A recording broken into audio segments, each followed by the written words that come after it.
They laughed when he said he was representing his cousin in court. They weren't laughing 20 minutes later. "Take that hood off, son. This isn't a rap video." That was the first thing Judge Harold Wexler said the moment 17-year-old Jalen Prescott walked into courtroom 2B at the Maricopa County Courthouse in Phoenix, Arizona. The place was already half full. Murmurs, whispers, quiet laughter. A few folks looked up from their phones. The bailiff tried hard not to smirk. Jalen didn't flinch. He calmly took the hood down, revealing short, twisted hair and sharp, dark eyes that didn't blink much. His clothes were plain.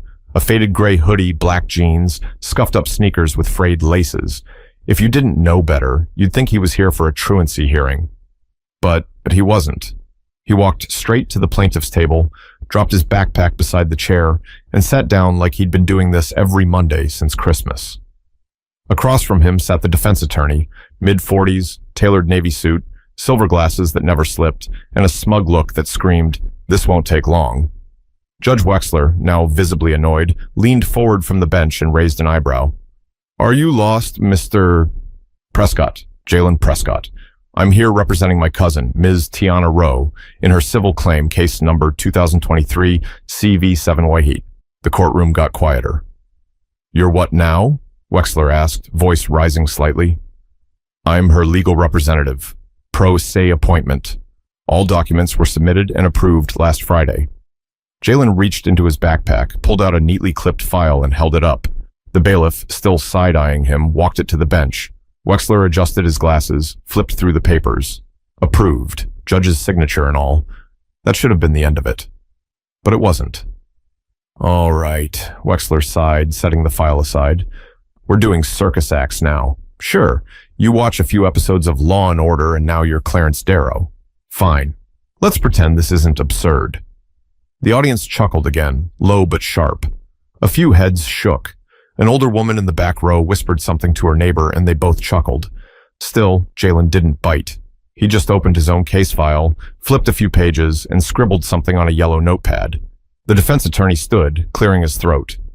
"Your Honor, we're happy to proceed, but for the record, we reserve the right to request a dismissal based on the plaintiff's decision to be represented by a minor." Judge Wexler waved that off with a half laugh. Let the boy make a fool of himself. He wanted the spotlight. Let's see what he does with it. That's when Jalen looked up for the first time since taking his seat. With a calmness that didn't match his age, he asked, "Before we proceed, Your Honor, may I verify that opposing counsel has disclosed all documentation related to the February 8th lease violation? The emails, photos, time-stamped notices?" The room stilled again. Wexler blinked. The defense attorney hesitated. Those weren't included in initial discovery due to timing issues. So they were omitted," Jalen cut in, "despite being material to the central claim?" Wexler looked between them. The defense attorney straightened his tie, suddenly uncomfortable. "I'll allow a 5-minute recess for you to produce the missing documentation," Wexler muttered, frowning slightly. "Don't make a habit of cutting corners." Jalen sat back, nodded once, and wrote something else down. He hadn't even started his argument. But the courtroom already felt different. The silence that followed wasn't boredom. It was curiosity. But Wexler wasn't done testing him, and Jalen hadn't even warmed up. Jalen was born in South Phoenix, about 10 blocks from where his cousin Tiana's apartment complex now sits half boarded up, with paint peeling off the side walls and broken mailboxes zip-tied shut. It wasn't the kind of place where people talked about civil court, but his mother did. Her name was Patrice. She worked front desk at a pediatric clinic for 16 years and never once missed a shift. She knew how to stretch a dollar like it was dough, and she knew exactly how many hours you had to work to keep the lights on, the fridge running, and the rent paid 3 days early, so the landlord wouldn't come sniffing around. His father? He left when Jalen was 5, left a stack of bills in a half-packed suitcase, and that was the last anyone saw of him. Jalen wasn't bitter about it. He just learned early on that no one was coming to save them. He was the kind of kid who sat quietly in the back of class, hoodie up, scribbling things in the margins of his notebook. Teachers thought he wasn't paying attention. He was, just not to them. When his uncle got arrested over a parking violation that spiraled into a bogus resisting charge, Jalen started reading. Not just articles, court transcripts, city ordinances, Supreme Court summaries on Google Scholar. It started with anger, but then came interest, then obsession. By the time he was 15, he could recite parts of Arizona's tenant laws from memory. 16, he was drafting sample responses to eviction notices, just for practice. On weekends, while kids from his school were at the mall or trying to sneak into clubs, he was watching public court cases online and breaking them down like a coach reviewing game tape. No one took it seriously, except his mother.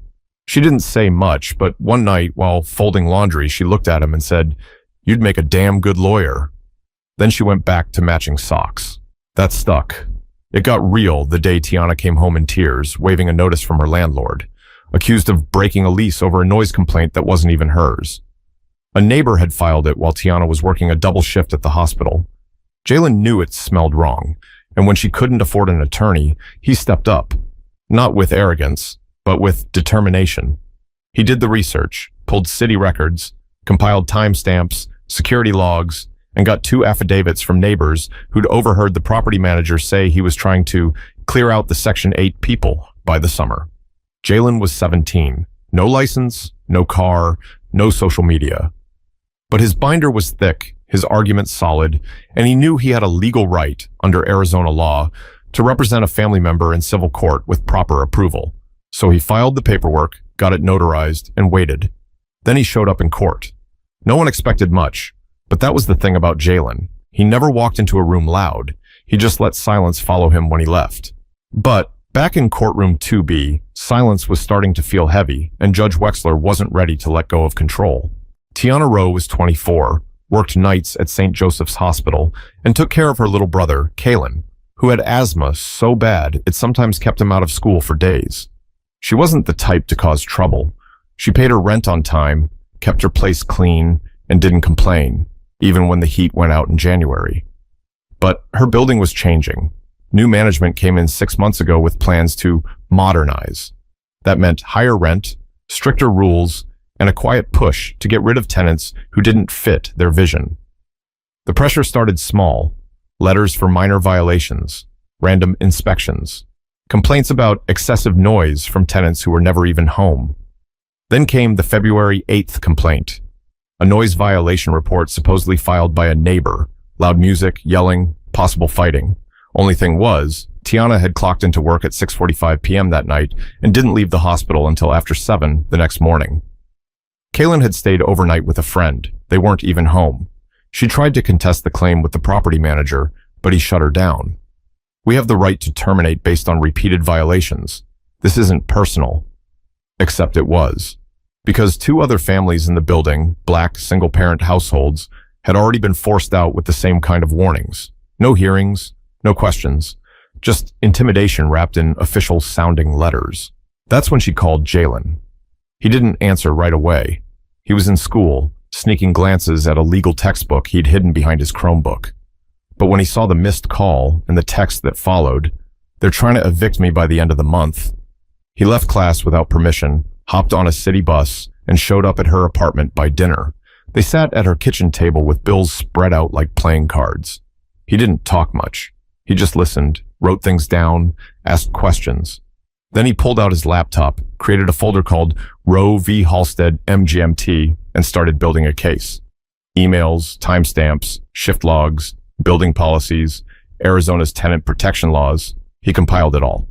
He found out the complaint wasn't signed. No witness, no audio, no written statement, just a vague report and an email chain between the building supervisor and the regional property director talking about revitalizing the tenant profile. He even tracked down the neighbor who supposedly filed the complaint. Ms. Cheney, apartment 3B, a retired woman with a walker and a garden of potted plants outside her door. When he asked her about the complaint, she looked confused. "I don't even know that girl," she said. "I didn't write nothing. I ain't heard nothing either." That was the nail. Jalen typed up a letter of intent to dispute the violation and filed it under Tiana's name. When the property manager didn't respond, he filed a civil complaint for wrongful eviction. A week later, they received a court date. When Jalen showed up with his approval to act as a pro se representative, the clerk looked at him twice, asked for ID, verified the paperwork 3 times. It was valid. But paperwork didn't stop prejudice. And when they walked into courtroom 2B that morning, it was like everyone had already made up their mind. Jalen wasn't supposed to be there. Not dressed like that. Not that young. not that confident. But he didn't come to play dress-up. He came to make them regret underestimating him. Still, knowing the law wasn't enough. Now he had to prove he belonged, in a room that was doing everything to make him feel like he didn't. "Let's keep this short," Judge Wexler said as he straightened the stack of papers in front of him. "We've got 3 other cases backed up already." He was already tired, not of work, of Jalen, of the entire situation. It showed in the way he sighed before speaking, in how he rolled his pen between his fingers like it was a waste of time. "Mr. Prescott, you may proceed. Try not to turn this into a TED Talk." Jalen stood up, no papers in hand, just a yellow notepad and a pen tucked behind his ear. "Thank you, Your Honor. Before I begin, I'd like to address the court's assumption that my presence is a novelty." "Objection," the defense attorney interrupted. "Is this an opening statement or a personal grievance?" Jalen turned his head, calm as ever. "It's context, and I'll move forward." He walked slowly to the front, looked around the courtroom, then focused on Wexler. "This case isn't about noise. It's about power. My cousin, Tiana Rowe, is a working-class tenant in a complex that's being quietly cleared of families that don't fit a certain profile. She was accused of violating her lease while she was clocked in at St. Joseph's, 45 minutes away. No evidence, no signature, just a typed-up report. We're not asking for sympathy. We're asking for facts." The room was still again. You could hear the creak of the bench as someone shifted their weight. Wexler scratched his chin, not amused, not impressed, just annoyed. "And you've got proof of all this?" he asked flatly. "I do," Jalen said, reaching into his backpack and handing a tabbed binder to the bailiff. Inside were timestamps from Tiana's time card, a statement from Ms. Cheney denying the complaint, and building-wide notices showing a pattern of selective enforcement. In one section, he'd printed out an internal email chain acquired legally through a resident complaint that showed management discussing a long-term tenant replacement strategy. Wexler flipped through the binder. Well organized, but you realize that evidence alone doesn't win a case? Jalen didn't blink. "Yes, Your Honor, but facts have a tendency to speak louder than sarcasm." The room shifted. Someone in the gallery choked back a laugh. Wexler leaned back in his chair and stared at Jalen like he was sizing him up for the first time. "You think you're clever." "No, I think my cousin deserves housing security like anyone else." The defense attorney rose again, clearly annoyed. "Objection, Your Honor. He's grandstanding." "Overruled," Wexler muttered. He still didn't like the kid, but he was starting to listen. Jalen continued, this time addressing the judge directly. "In accordance with ARS Letter 33-1367, tenants have the right to dispute retaliatory or baseless eviction threats.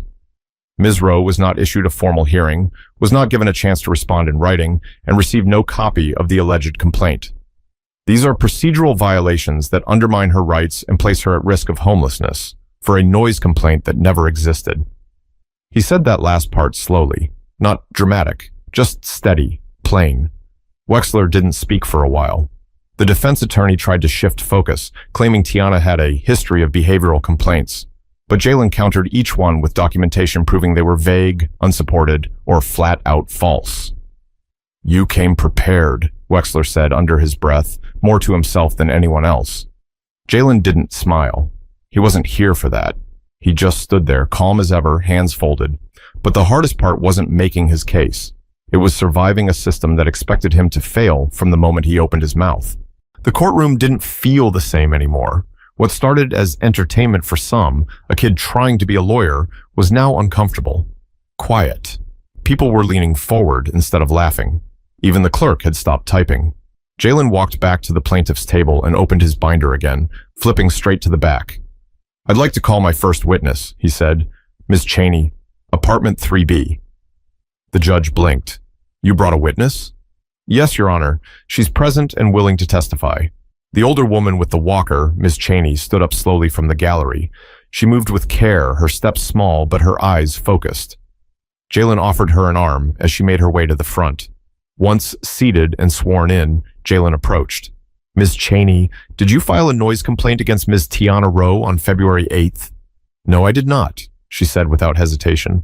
"Were you asked to?" "Not directly, but the manager came by earlier that week, asking questions about the younger tenants. Said he was trying to clean things up." Did you ever observe Ms. Rowe causing disturbances in the building? Never. That girl works harder than anybody in the building. And did anyone from management inform you a report had been filed in your name? No. First time I heard about it was from this young man right here. Jalen nodded. No further questions. The defense attorney stood up, but Wexler raised a hand. No need, he said quietly. Let her rest. The room stayed still as Ms. Cheney made her way back to the bench with help from the bailiff.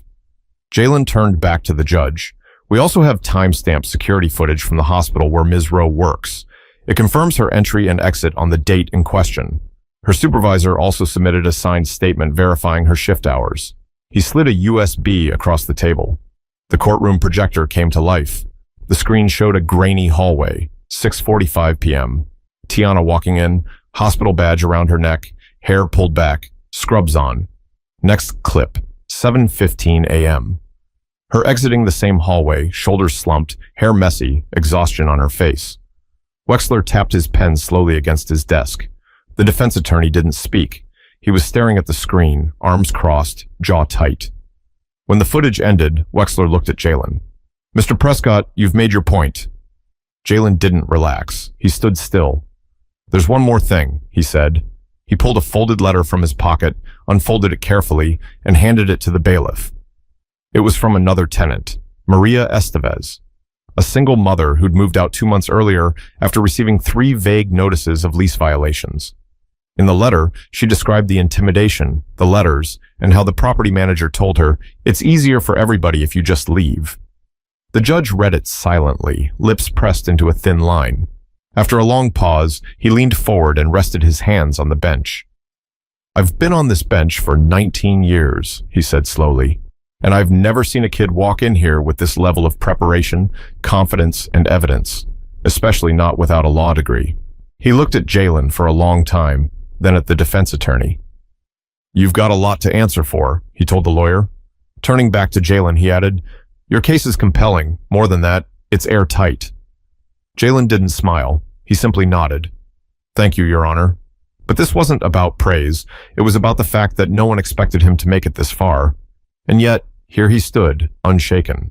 The courtroom didn't clap. No one stood. This wasn't a movie. But the energy had shifted. Even the court reporter glanced at Jalen now with something different in her eyes, something like respect. The defense attorney, Mr. Brian Lowell, stood up finally, clutching a folder that suddenly felt thinner than it had that morning. "We'd like to motion for a short recess to review this new material," he said, trying to keep his voice steady. Wexler shook his head. "You've had weeks to prepare. The footage is dated. The letter is signed. You were informed of the witnesses in the case summary." He tapped the bench with his pen. Motion denied. Continue. Lowell walked slowly back to his table, flipping pages like they'd rearranged themselves. He tried again, this time pushing for dismissal based on procedural irregularities, but the judge cut him off. "Irregularities like not producing the lease logs when asked?" Wexler said, raising an eyebrow. Silence. Jalen glanced down at his notepad, then turned to look at Tiana. She sat quietly, hands clasped in her lap. Her leg bounced under the table, but her face was unreadable.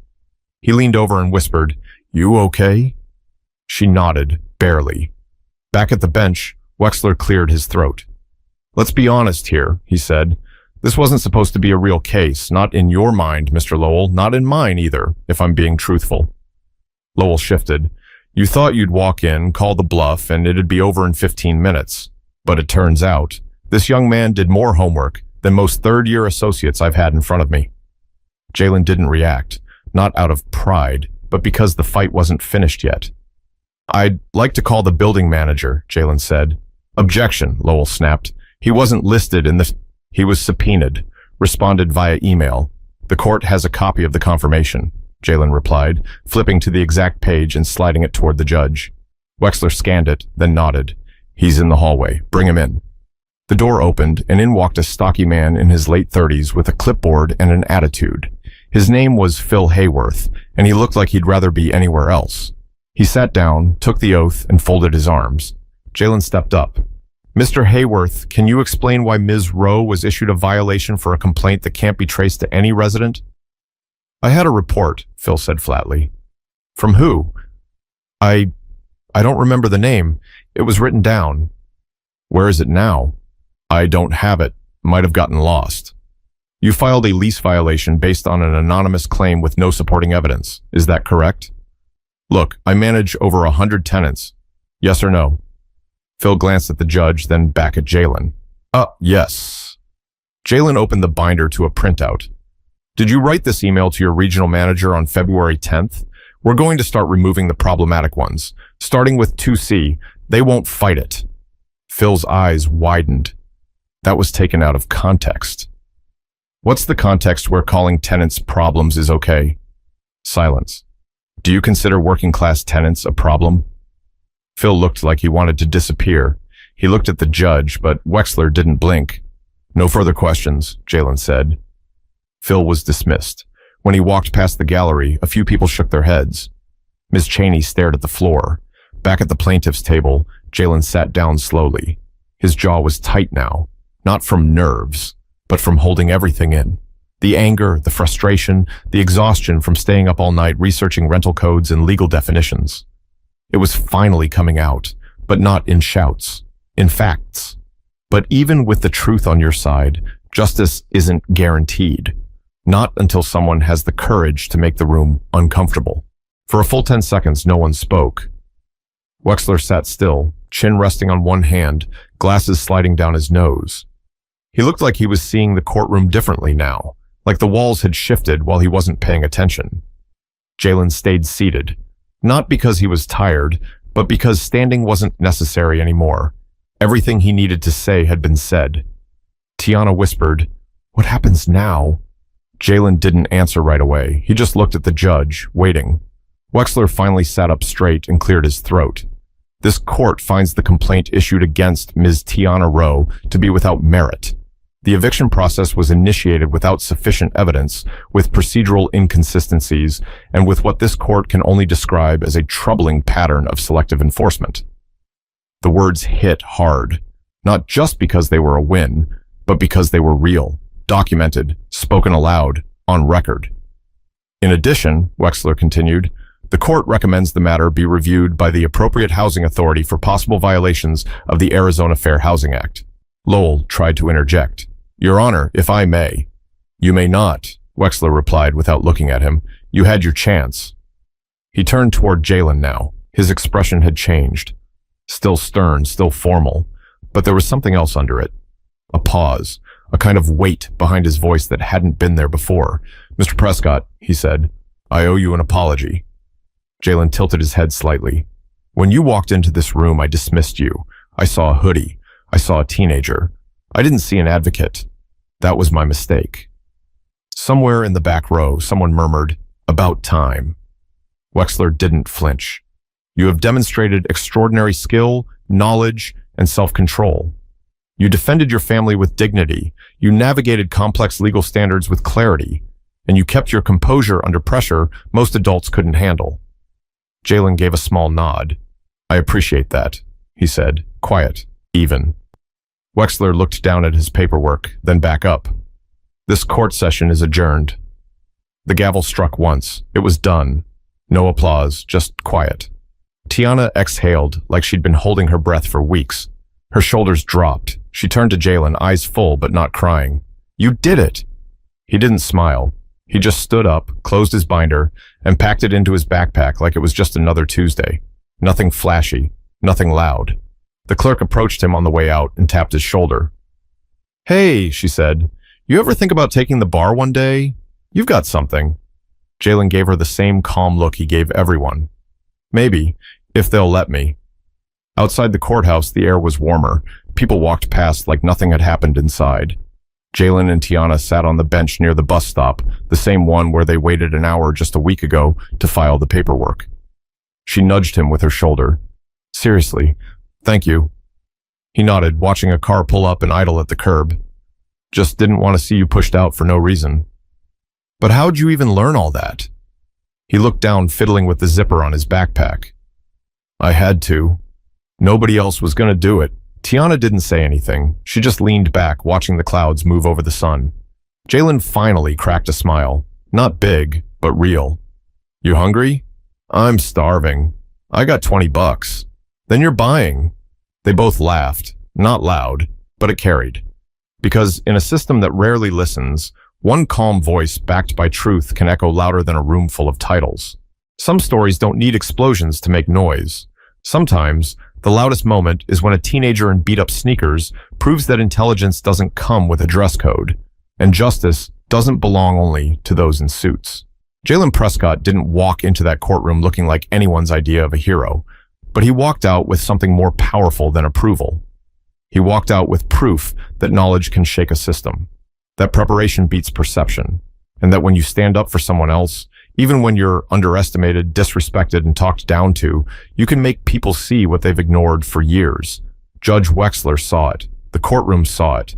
And if we're paying attention, we should see it too. Because every neighborhood has a Jalen. Some quiet kid in the back of the room. Some kid who watches more than he talks, who reads, listens, and remembers everything.